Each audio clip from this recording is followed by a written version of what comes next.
The effects of the current economic crisis have touched everyone. Even if you still have a good job and a paid-up mortgage, chances are your monthly 401k statement will remind you that you've lost a good chunk of your savings. Trillions of dollars have evaporated from those accounts that have become the prime source of retirement funds for a majority of American workers, affecting their psyche and their future. If you're still young enough, there's time to rebuild and recover. But if you're in your 50s or 60s or beyond, the consequences can be dire. And it's drawing attention to the shortcomings of a retirement system that's jeopardized the financial security of tens of millions of people. Good morning.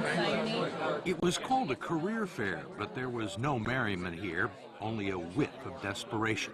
Do you have any openings in the IT industry? Many of these people had been out of work for months and burned through their liquid asset. Alan Weir, who turned 60 this month, showed us his latest 401k statement, which he hadn't had the courage to open up. I'm afraid. You're going to open it now? You want me to? Let's do it. There's good reason for his trepidation. Nearly half of his life savings have vanished in a matter of months. It went down again. How much are you down overall? Oh, about $140,000.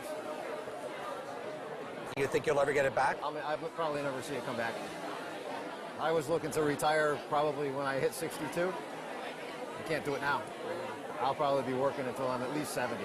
I'm a Microsoft Office diva. Until she lost her job, Kathleen Coleman had spent nearly 30 years working as an executive assistant on Wall Street. She doesn't have much to show for it. Tell me about your 401k. Does this answer the question? This is what it was in 2005. 2007, you're down below 2005. Right. Another one went down almost $40,000. One was Right.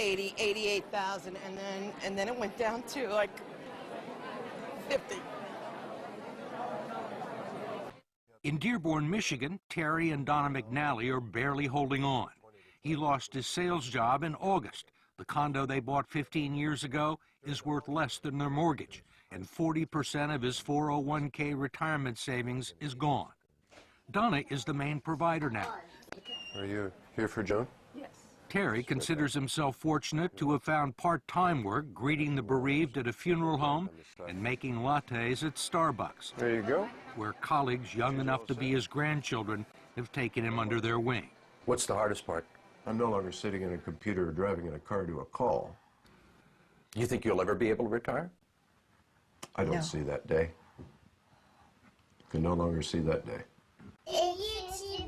What kind of a retirement plan allows millions of people to lose 30 to 50% of their life savings just as they near retirement? David Ray, president of the profit-sharing 401k Council of America and a lobbyist for the 401k industry, says it's one that empowers people to make their own investment decisions. 401k is the absolute best way people can save for retirement. They absolutely are the best retirement vehicle we have. How can you say it's the best available if it has let down tens of millions of people at the time they need the money the most? That's not a 401k problem. That is our entire investment system. This is about the markets went down for everybody. Nobody was saved in the current thunderstorm. Ray says that many people still have more money in their 401ks than they've actually contributed. He says everyone had multiple investment options, including low-yield guaranteed returns, and he believes people who lost money have no one to blame but themselves. In America, it's a society based on freedom and choice and personal responsibility. We need to help them understand these responsibilities and execute them to the best they can. 401k is part of that. There are no guarantees. What about the people who are 63 or 64? A lot of those people were thinking about retiring. Well, and now they aren't. Well, I mean, a lot of them were retired and have to go back into the workforce. Well, but that was not a 401k problem. That's an investment system problem. The markets go up and down, and if those people chose to take equity risk, there was a logical outcome. But in fact, the 401k plans that have become the primary source of retirement income for 60 million Americans were never designed to be retirement plans in the first place. They were created in the late 1970s as a savings plan and tax shelter for ordinary Americans.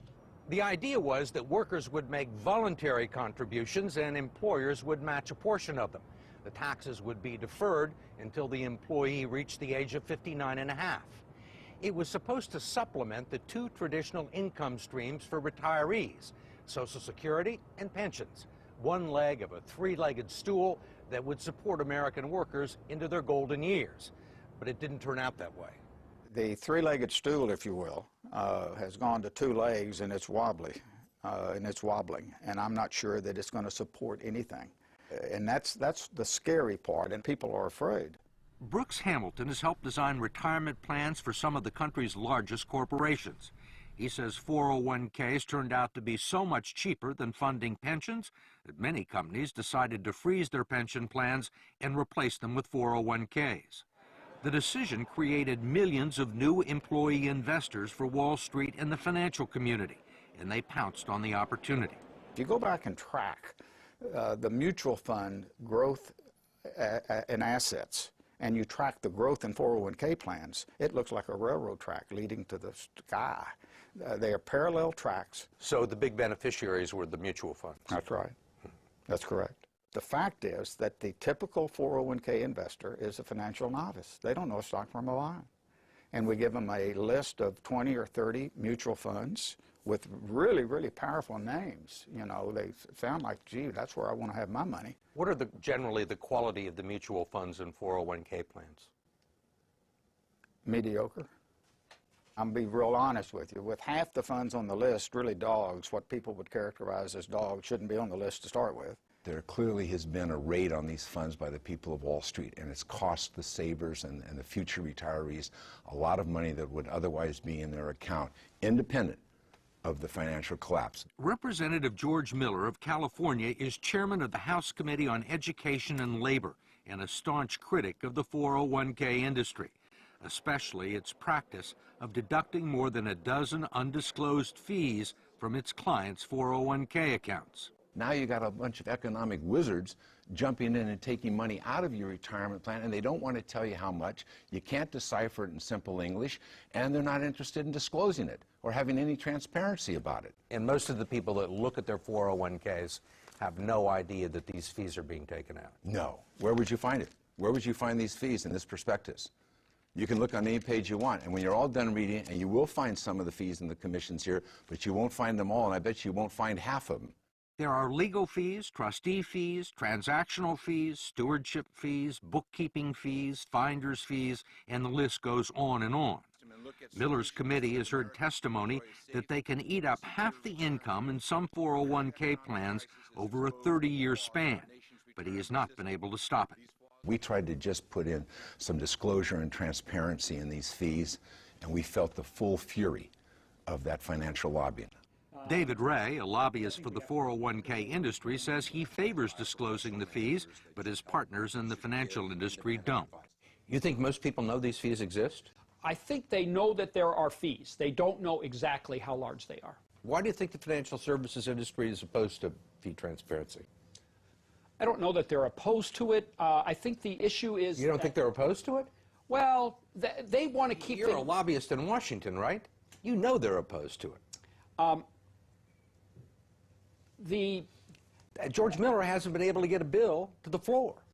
I think they want to keep the systems as simple and not make changes.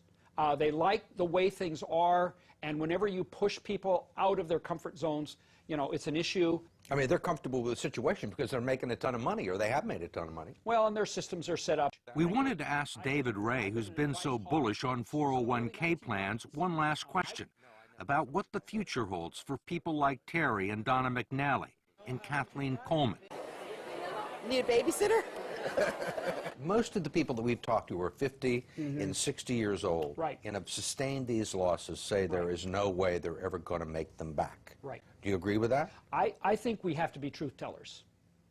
I think that when a person has hit this point and we've had this unfortunate situation, I don't think we can misrepresent what the possibilities are. And the reality is that money's not coming back that they've lost. They can't count on it. They have to, maybe they have maybe if they work 10 more years, it'll come back by the 10, but it's important that they not have unrealistic expectations.